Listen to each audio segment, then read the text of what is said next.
One day, George the steamroller was waiting for Percy to take him to a new workplace. George was being rude to Rheneas and Skarloey. "You're just worn-out wheels on worn-out rails." "You need rocks for your roads," replied Skarloey, "and we're helping you." "I need to flatten little engines in the scrapyards," retorted George. Then Percy arrived to take George away. He was still rebelling. "Railways are no good. Turn them into roads." The little engines were pleased to see him go. George grumbled all the way to the old branch line. He was going to turn it into a road. When they arrived, George was rude again. "Bumpy ride on rotten rails. I'm glad it's over." "So am I," said Percy. "Ha!" huffed George. Percy was still fuming when he met Thomas. "What's up, Percy?" "It's George. He makes me feel down." "Just ignore him," puffed Thomas. George was now enjoying himself. "Ripping up rails," he chortled. "What a life!" "What do you think of this, Thomas?"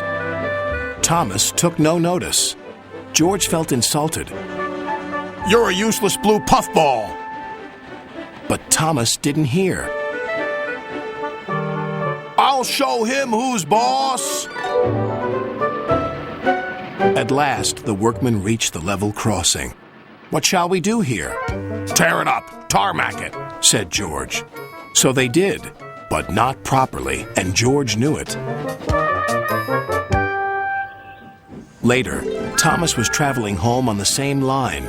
He was pulling freight cars filled with vegetables. The signalman had forgotten to warn his driver about the crossing. "That's nice. We don't need to stop," said Thomas happily. "Yes, we do," called his driver. But it was too late.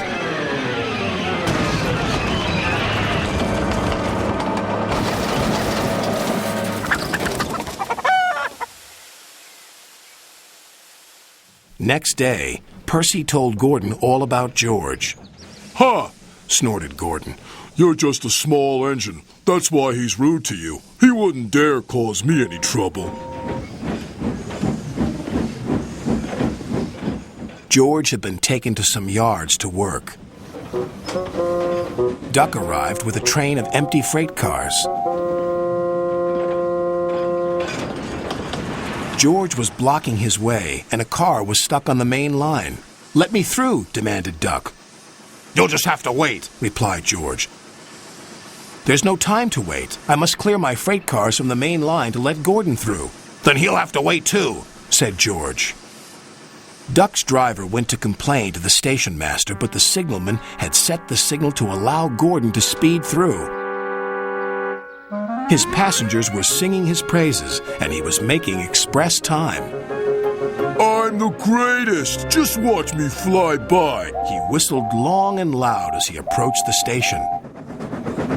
Suddenly, he saw a freight car on the line ahead. "Get out of my way!" But the freight car wouldn't move until Gordon forced it.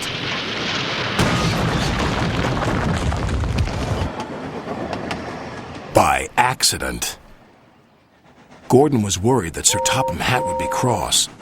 He was, but not with Gordon. "Whoever caused this disturbance will have me to answer to." And he did, a few days later. "Look who's here," said Thomas. George had been found out by Sir Topham Hatt and punished. He looked miserable. "Now we'll get some peace at last," said Percy. "I want to get rolling again, but I've got to wait a whole week till I do." "And then you'll be just as rude as ever." "Eh, George?" "I hope not. Don't you?"